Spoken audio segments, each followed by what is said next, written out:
dedicata alle sfide delle comunità alpine. Ora si aprono le porte della nuova mostra organizzata dal Centro Studi René Willy al Musée Serlogne. Selene Rinaldi.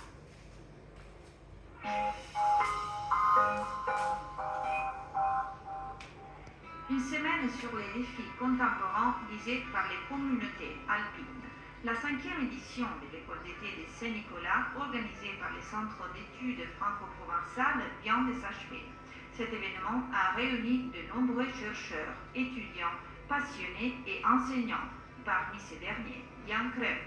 Sur la lexicographie en patois, c'est-à-dire comment est-ce qu'on fait, quels sont les points qui se posent quand on veut écrire un dictionnaire patois.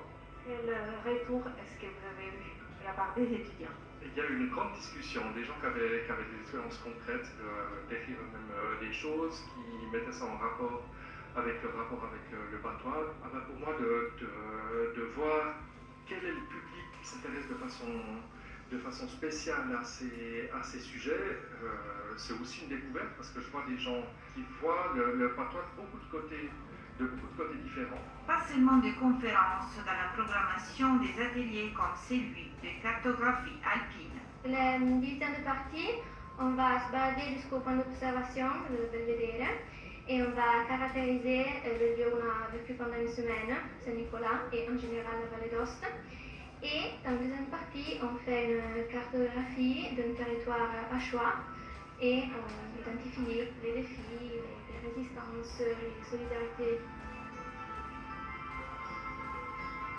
Comment dois-je orienter cette carte afin d'avoir une représentation réelle du territoire? Je ne sais pas si c'est clair. Oui, ça va?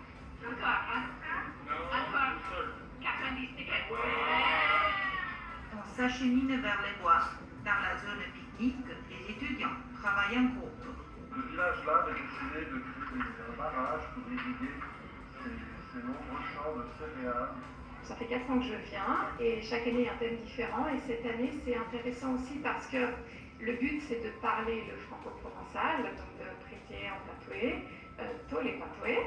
Et le patoué, enfin franco-provençal, c'est une langue qui permet de parler de ce territoire.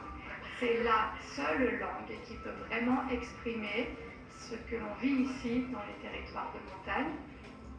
L'une des dernières conférences se déroule à côté du musée Serlogne. C'est également l'occasion de présenter la nouvelle exposition aménagée par le Centre René Willy sur la littérature franco-provençale, à découvrir jusqu'au 30 août.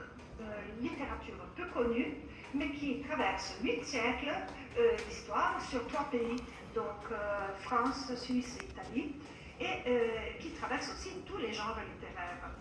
Les textes, traduits en plusieurs langues, sont divisés en sections. Parquet, rappelle là, l'arbre mort et la fleur, c'est là. Il s'agit d'un poème d'Amélie Gelle, donc 19e siècle, Savoie.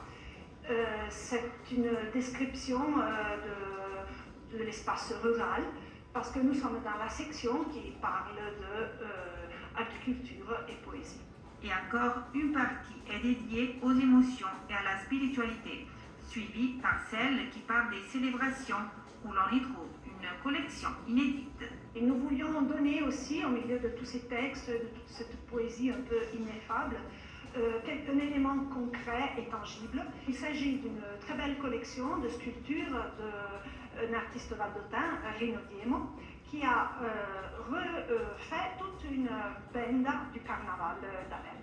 La dernière section est la plus descriptive. Ici, les poèmes racontent nature et paysage.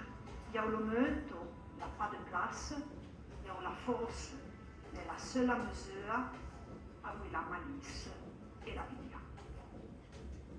La rubrica Gli amici